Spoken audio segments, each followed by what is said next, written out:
Great to be here. Thank you, Gabriel. I help teachers and students use Google products in the classroom, and Chromebooks are a big part of that. Yeah. Now, you don't help like at a district. You help nationwide. Yeah, I do. I mean, I support, I kind of an instructional coach across the country. I visit schools. I do work with several schools on a regular, ongoing basis in my local community. There's one school I visit twice a week. Another school I kind of more on call, which is great. Gets me connected to the classroom, helps me get in the classroom. The other day, I did a lesson with a bunch of sixth graders. Last week, I did a Google Sheets mini lesson with a group of high school accounting students. So it's fun to be able to do that, still supporting teachers using Google, Chromebooks, things like that. Would you consider yourself a Sheets nerd? I do. No, definitely not. I'm an English major. I think in words, not numbers. Okay. So there's two types of people in the world: people who love spreadsheets and people who hate them. I'm in the second camp. However, I have come over the course of my, decade-long career to learn to appreciate and value the benefits of spreadsheets. Yeah. So I'm a convert, but I'm no Alice Keeler. I'm no Gabriel Carrera. I'm no Alice Keeler as well, but I always take, when colleagues or friends will hit me up about a spreadsheet, hey man, I know it has the ability to do this. I saw somebody do it, or I saw you do it on something you send out. Can you help me to make it do X, Y, and Z? That's one of those challenge accepted moments for me. You got it? Okay. All right, man. All right. And, there's I know enough times to be dangerous. Yeah. I'm like, if you saw my spreadsheets, my formulas, you'd be like, oh, gee, we need an intervention here. It works, but it's not pretty. All right. Now, you said that you support a couple of schools in your particular area. Yep. Where are you from? So I live in Michigan, Midwest, where it's cold, dark, and gray. And, lived there my whole life, Midwest state. Summer in Michigan is great. Come and visit us. Oh, I'd love to, Winter, not so much. A lot of fireflies out where you live, right? Oh, absolutely. Beautiful. Best water in the nation. Yeah, okay. For like 3-4 months of the year. Now, you travel a whole lot. A lot more before COVID, yeah. Things have changed a lot, but yeah, visiting sporting schools all over. You guys had an RV. We did, the COVID camper. The COVID camper, okay. Yep, bought that specifically because of COVID. We couldn't, traveling was impossible. And so, we bought a camper. We gutted it, renovated it in like 3 weeks, and then went on a, 2.5-3 week trip across the country. Back when gas was super cheap. I couldn't afford to do it now. No way, man. Between that and the cost of eggs with kids, you got it. It's a wrap. That's right. Now, did you guys have a blowout or something? Oh, we had tons of problems. On it was it was quite an adventure. There's a regular tire blowout. Got that repaired. I didn't have too many issues other than that. Just normal stuff. Hauling a camper, 3,000 miles is no joke. No, it is not. Not for the faint of heart. No. All right, let's transition to Chromebooks, man, because I've actually I've reached out to you at least on 2 separate occasions about specific questions on Chromebooks or maybe admin console or something. But you are literally like the Chromebook guy. That's my goal. You are the Chromebook guy. That's my goal. You and Eric Kurtz, you guys are the two who I would say the Chromebook guys. So, did you own the original CR48? Still in my basement. Really? Collector's item. Oh, yeah, it still turns on, still works. It's a classic. Yeah, it's a classic. It is. I remember when it first came out, I was shocked that it didn't run Windows. And it was because it was new to me. This whole Chrome S thing was just, what? Chrome? Internet-based? Web-based? And that original one, there was no desktop. There wasn't really much of an operating system to speak. It was like literally just the Chrome browser. Chrome OS is much more of a recognizable operating system now. It has actual features and settings and things. That original one had nothing. It was, you turned it on and you were just in the browser. Yeah. And I'll never forget, I want to say it was FETC Orlando 2016, I want to say. I went to one of your sessions, I believe on deployment of Chromebooks, and you were presenting from a Chromebook. Mm-hmm. At that point, I had already seen many Chromebooks. As a matter of fact, we did a mass deployment at our district at that time. But I remember you asking the crowd because you forgot your charger. And I think you were using the original Pixel. Yeah, I had a couple of Pixel books. Yeah, one of Pixel my favorites. book. Yep. And you said, does anyone have a USB-C charging cable? And my mind was blown. Like, this thing doesn't use a proprietary, plug. So you've been presenting with Chromebooks for at least 7. I have been a 100% Chromebook user. I'd have to think back, but I mean, close to 10 years. Wow. Probably 7, 8 years. Wow. I mean, So, if I'm going to be the Chromebook guy and tell teachers and students to use it, and then I'm up there with, my $3,000 Mac, it's a little awkward. Yeah, you can't be the Pepsi spokesperson drinking a Coke. If I'm like, oh, everybody should use WeVideo for your videos, but, I use Final Cut. I use Premiere. Yeah. You can't do that. So, no, I've been 100% Chromebook for quite a while. And as a content creator, I mean, you'll appreciate this. My goal is, can you live on a Chromebook? Can you do video editing? Can you do podcasting? Can you do, graphic design, social media? Like, can you do all of the creative work on a Chromebook? Because if that's what we're giving our kids and expecting them to do, and it's not possible, then maybe it's not the right tool. Yeah. So, with your experience traveling district to district across the nation, what are some of the key hurdles that districts have had that you have had the opportunity to go in and say, okay, there's a fix for that, or there's a solution for, let's say, podcasting. Maybe there's a district out in Ohio or something that is not sure about things that they could do on a Chromebook. Yep. So what are some of those big ticket items across the nation as a whole that you have come across and seen hurdles in which, yes, a Chromebook can do that? So it's a pretty basic one, and it's relatively easy to fix, but schools deploy Chromebooks to students, but not teachers. And why in the world would you expect a teacher to be knowledgeable about the tools that are available when they literally have no experience doing it? I mean, I go to a lot of schools, schools will invite me to come and do like a full day, half day workshop on Chromebooks. Teach with Chromes is the course. It's like, yeah, great. Show up. Not a single Chromebook in the room. Every single teacher's got a MacBook, PC, whatnot.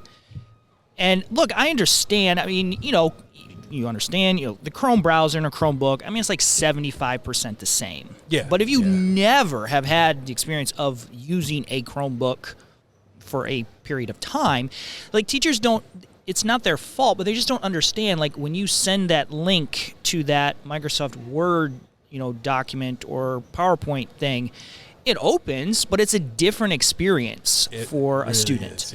The keyboard shortcuts are different, how extensions are installed, how your accounts are managed, how bookmarks, your settings, accessibility, like, all of that stuff is unique to Chrome OS, and so teachers really need to have an experience with it. Now, I'm not here to tell a teacher that they have to use a Chromebook. Like, pick whatever works for you, but schools at least need to have the option where a teacher can check one out or use one, or give them a Chromebook and whatever other device they have. And please do not give your teachers the same Chromebook that you hand out to students, okay? I am the IT person for a school, which means I'm responsible for fixing all of the Chromebooks. You don't hand a middle school student, an expensive Chromebook. That's a bad choice. But you also don't hand a teacher a $300 Chromebook designed for a middle school student. They will hate it and be like, this is terrible. Why would I ever? Well, it's because, you got a terrible device. It's not designed for what a teacher needs to do. Okay. A nice, not expensive, still a third of the cost of a Mac. Absolutely. $600 gets you pretty much anything you would want. Touchscreen, convertible, detachable, pen support, big screen, HD. It's $600. So that's probably the biggest challenge that I face, is that schools buy them for students, but the teachers just don't have that hands-on experience, which is when I'm at those workshops. I roll out the cart and, like, for today, we're using Chromebooks. That is a really, really good idea, and I can't believe, and you said it, simple. That's a simple fix. And you can't teach something if you have no experience with it. Never thought about that. Okay, you literally just planted a seed, man. Yeah, I mean, it's not a hard thing. And No. look, I understand, like, I've also worked with districts this a few years ago where they attempted to replace all teacher laptops with Chromebooks, and it did not go well. Really? Teachers rallied? Well, it wasn't a choice. It was this is happening, and that never goes well. Top down approach. Never goes well. So, they backed off of it. I favor, give the teachers an option. You can have this very general, not fancy Windows computer, or this super nice, awesome, shiny, brand new Chromebook that has a touchscreen and a pen. And, I mean, you're still saving money, but give them the choice and, let them pick. Okay. All right. Post-pandemic. Let's transition to post-pandemic. Did you get phone calls and emails like crazy after that about deployment, about management? Yeah. I mean, during the pandemic, I was, working like insane. My family will tell you, because everybody was like, how do we use Google Meet? How do we use Google Oh my Classroom? gosh, I remember that. It was insane. Yeah. They bought all this tech. But yes, then when things started to calm down, they realized we just went from, a 3 students per 1 device setting to a 1-to-1 setting. And we didn't really plan well for this, and now we don't know what to do. So I've been doing a ton of more Chromebook management support over the last year and a half. Getting the fleets organized, how do we update them? How do we make sure that they're being used for learning, not for just games and YouTube and Spotify and all of that? What apps and extensions and tools can we deploy to encourage creative use of these devices? Because we're not, just doing Zoom and Google Classroom anymore. We're doing more creative hands-on things now that we're back in person. Okay. I'm going to throw out I don't want to call it a problem, but an idea maybe that a teacher might have, and I want you to throw me a web tool that can be done to accomplish this on a Chromebook. Sure. All right. Hey, John, I was thinking about doing like a social media creation. Mm-hmm. And when I say social media, like graphics, I want my students to maybe we're doing a book trailer, or not a book trailer, but a book flyer or something. And I want them to be able to create some sort of flyer that is maybe they can click and it'll have some hot links in there. Sure. What tools are out there? Google Slides ends up being my default recommendation for a lot of things. Good answer. Google Slides has its limitations. There are a lot of things that I am frustrated about Google Slides, but what it has going for it is that your school already has it, it's already free, and your students have probably already used it. So if you don't have the time to teach them about a new tool, Google Slides is a great option. And there are so many templates available for Google Slides, so you can probably find something so you don't have to recreate the wheel. So that's good. Now, one thing that I'm observing is students are kind of getting sick of Google Slides because everybody seems to be doing it. It reminds me of, if you remember Prezi back in the day. Oh. Like, everybody was like, death by Prezi. Yeah, I was like, I'm getting sick because this thing is zooming around so much. I kind of think we're, kind of past peak Google Slides. Everyone's like, oh, something else. So my second recommendation would be Canva. Okay. Canva's a great tool, especially if you're going to go the video route. I heard you say social media. Now, I do not advocate that teachers, have their kids set up Twitter accounts or like, okay, kids, we're going to set up TikTok. Like, no, you're going to get yourself in big trouble. But you can create the content without actually posting it to Twitter, Facebook, Instagram, TikTok, whatever. And Canva just has so many great templates. Such great ideas, from historical tweets to create a TikTok video as if you were, Albert Einstein and, discovering things. So it's great. So Canva's a good option. I mean, look, Canva's free. Sign your school up. If you had Canva and Google Drive, you cannot exhaust those possibilities. I mean, everybody wants to know the hot next new thing. You will never plumb the depths of those two tools. So, use things that work, and you can build on it and deepen your use of those tools. Okay. Hey, John, I want to maybe do some student podcasting. I used to have Audacity. Yep. Hey, there's Amanda. I used to have Audacity on my computer, but I can't install it on a Chromebook. What other tools do you have to maybe have students create a collaborative podcast? Podcasting was the most difficult creative task that I had to figure out how to do in a web-based system. I struggled with it for a long time. So in 2016, I wrote the Chromebook Classroom, and then right after that, I had so many stories of teachers doing cool things, I started the Chromebook Classroom podcast. And it was rough. I mean, the first year and a half, 2 years, I tried a bunch of different tools. There's a lot of just problems. It was really rough. There are 2 tools that I can recommend. The one that I use is Soundtrap.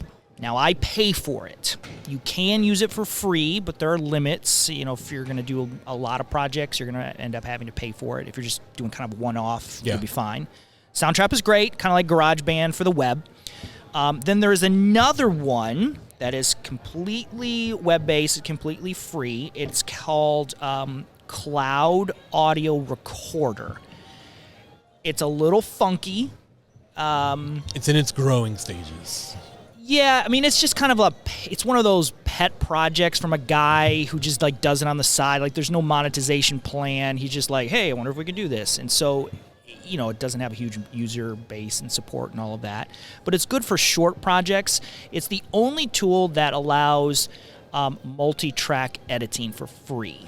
I mean, there's other tools like 123 Apps, Twisted Wave, but you can't stitch. You can only clip. Okay. So if you need to stitch 2, 3, you want music track and all of that, Cloud Audio Recorder and Soundtrap are the 2 that I can recommend. And now, again, someone's going to comment on this and is like, well, John, you can use Audacity as a Linux app on Chromebooks, which is true. Most districts are not going to do that to their Chromebooks. You can't deploy it at scale. No. There's no administrative control for Linux. I got every single kid has to go in, turn it on, set it up, run the command, go to the... Yeah. It's just not a feasible thing at scale. Yeah. All right. I got one more for you, man. Hit me.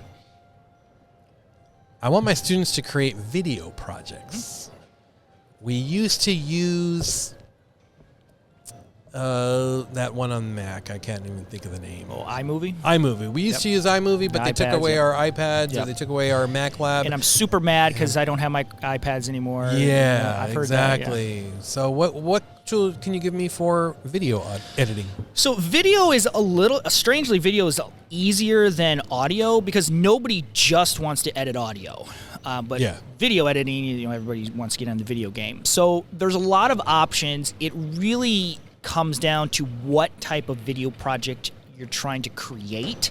Like, are you just trying to create like a video reflection where a kid just turns on the camera, says something, no real editing, stuff like that? Okay, so let me take it a little bit more granular. We want to do book trailers where students are going to record in 3 different settings. Okay. And it'll probably be... The files will be from 3 different devices from 3 different people. Okay. There we go. WeVideo is what I use.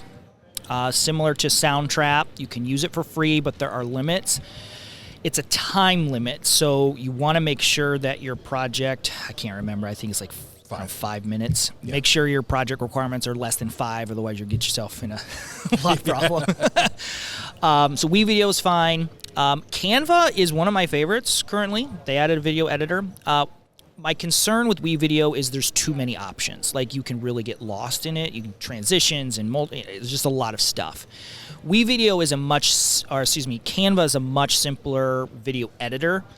So I like it because it kind of forces kids to focus more on the content than the fancy editing. Yeah, than the bells and whistles. Yeah. Okay. Those are the 2 that I would go for. All right. Probably not the case, but if anyone from the Google Chromebook team is listening, what features would you like to see come down on a Chromebook? And I know that you give input to them all the time because you work with them, but what Chromebook features are not currently existing that you would love to see? There's a couple that I could think of. Sure. Yeah, the video editing piece is still one that frustrates me. I like WeVideo. I use it. It's acceptable, but they're really the only, they have very little competition. And I think that's an issue. I would love to see higher level creative tools available for the web. Like I would love to see the Adobe Suite become web-based. I think we are moving in that direction. I mean, there was rumors for a very long time that Adobe Rush was going to be available and run on a Chromebook. I think we're moving that direction, but that would be my big request, is just more options for the creative tools. From audio editing to graphic design and video editing. I mean, the tools I've mentioned are great. I'm a big fan of competition. The more options there are, it pushes everyone to be better. Yeah, and eventually, in a situation where there's a lot of competition, the winner is the client on the other end. Correct. Us, the consumers. Yes, absolutely. Mm-hmm. Yeah. All right. I want to hear yours though. Like, what are your feature requests? I'm curious. My feature requests are a built-in movie editor. Mm-hmm. Like, I mean, on a Windows Chromebook. That's an oxymoron. Yeah. On a Windows machine, they now have the Photos app, which has a decent little something easy where I could pop in a couple clips and maybe put some text on the slide and then export it as an MP4. Mm-hmm. They have a built-in voice recorder, as Chromebooks do now, finally. Yep. But I think the built-in video piece is the thing, my biggest gripe. Yeah. My biggest gripe. Have you seen the new Screencast app on Chromebooks? Okay. So when I was talking to Eric Kurtz, ISTE, yep, we were talking about that, and I've seen it. I haven't played with it. Correct me if I'm wrong, but I heard that a video created on that new Screencast app built into Chromebooks, the video can only be viewed on a Chromebook. Kind of, yeah. I mean, the raw video is just an it's a WebM video, so you can share the raw video, but all the fancy features, like the ability to edit the video, the transcript, the clickable transcript, that's inside of the app itself. So those features are only visible on a Chromebook, correct? Okay, all right. That makes more sense. I have to say, I hate WebM. My video editor doesn't like it either. No. They're super small file sizes, which I appreciate. They're easy to move around. High efficiency, but when you try to throw it into, like if I'm doing screencast and I have to throw it into a video editor on a machine other than a Chromebook, yep, I haven't found one program that will take a WebM. Yeah, so now I got to go to cloudconvert.com. Yep. And that's my go-to tool for converting, and I'll convert it to something else. Then I'm able to pull it in. But then that's an extra file living on my machine that I have to now remember to delete. Yeah. WeVideo surprisingly supports WebM. They love it, I guess. Really? So I upload directly through WebM. WeVideo in quite some time. Yeah. So yeah, there's pros and cons, but yes, more options would be outstanding. It really is going to take. Chromebooks had to get to kind of a mass market appeal. Yeah. Who's going to develop for Chromebooks when it's just a bunch of teachers and students using it? I mean, it's not a big enough market to warrant the development costs. But and now, only 15% of those want video creation. Yeah. Okay. And now, I mean, I follow like a couple of Reddit threads on the Chrome OS Reddit thread. I'm surprised how many coders, graphic designers, creative types are like, I got so sick of updating my Windows machine or the costs, the Apple tax. Yeah. And so So Chromebooks, 90% of a MacBook at 20% of the cost, something like that. Yeah. Yeah, the Apple people are throwing stones at their radios or I don't know, MP3 players, their iPods, whatever they're listening for. the old shuffle. Yeah. So a couple more questions. Number one, if I'm a district, if I'm a purchaser or IT director, executive director for my particular district, and I want the best bang for my buck Chromebook, what Chromebook would you recommend? And it doesn't have to be touchscreen. We're not looking at touchscreen. Yeah. I am not the gadget guy. Okay. I am I really don't care. I mean, the base model Chromebook, your $300 Chromebooks, the dirty secret is they're basically all made in the same factory. They just slap the different label on them. Yeah. I mean, the difference between the Lenovo, the CTL, the Acer, the Dell budget level is hardly anything. I mean, if you have a relationship with a vendor, if you like them, if you've had good success, go for it. But, at those levels, I mean, the specs are almost identical. They're using the same chips, same boards. It's just a different badge on the top. Yeah. Okay. You get to the upper level ones, it really comes down to whether or not touchscreen. Dual cameras touchscreen, which I'm a big fan of. But what is your favorite Chromebook? What are you carrying in your bag right now? Let me ask you that. Right now, I've got the Asus C130, the flip. Okay. It's a good device. Not my favorite, but it's good. How many do you own? How many Chromebooks does John Sowash own? Too many. My favorite Chromebook all time is probably the original Pixelbook. Had that cool light bar on the front with the tri-colored light bar. Yes. Then I switched to the Pixelbook, which I still have, which was good. I've been a big fan. I think one of the greatest values is the HP X360. It's a really powerful device. 360 hence. Yep, 360 touchscreen, but I think it retails for like $700. But Best Buy runs these ridiculous sales. Like I've always bought it for like $400. Wow. They go on these crazy sales, and it's an i3, 8 gigs of RAM. It's a beast. If you are looking to purchase a Chromebook, not for student but for personal use, get an Intel chip. 8 gigs of RAM minimum. Won't buy anything with less than 8. And I won't buy anything with less than 32 gigs of memory either. Costco. Costco's fine. They don't have a ton.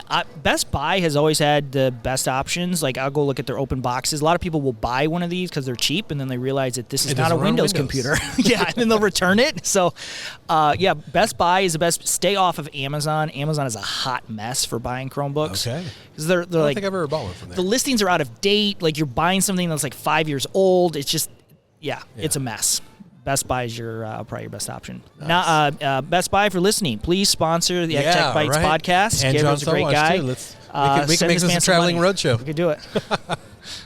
All right. So how can people connect with you on social media, man? What are your handles? What's your website? So my social media stuff is just my name, JR, my middle initial, JR Sowash. That's Twitter, YouTube, Instagram. And then my blog, podcast, all of that is Chromebook Classroom. You can find it at chrmbook.com.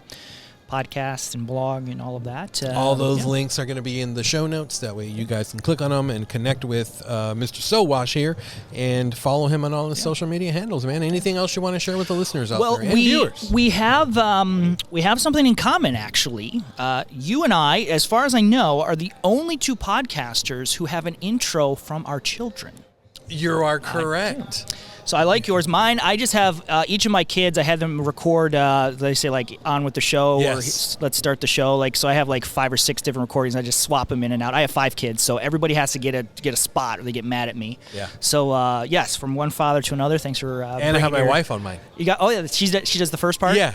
Do you have your wife on yours? No, she's probably upset. I don't know if she wants to be on. I've invited her. She's like, no. My wife refuses to be a part of the podcast. I had to pull teeth to get her to do that intro piece. Well, is she interested in the bites part of the podcast? She's definitely. She's definitely not into the ed tech, just the bites. Yeah. Wait, what? Chromebooks can do that? Or whatever. She'll, it's like, I was on the episode. My family doesn't. They don't listen to the podcast. Yeah, same here. We're no longer the cool dads or whatever. So, all right. Well, John, I appreciate you coming on the show, talking to us about Chromebooks in the classroom and education and everything that you do. I tip my hat to you for everything that you contribute to our educational space, everything that you do with the school districts who you work with, whom you're an English major, so I'm not sure which. It's fine. It's good. We're good. Yeah. I want us to be gooder. Much gooder. Much gooder than yesterday. So I appreciate everything you do, man. Thanks for taking this time to connect. And you got a lot of sessions and stuff going on here, so I'm gonna let you be on your way. But I just want to thank you for everything you do, man. Thank you very much. Glad to be here.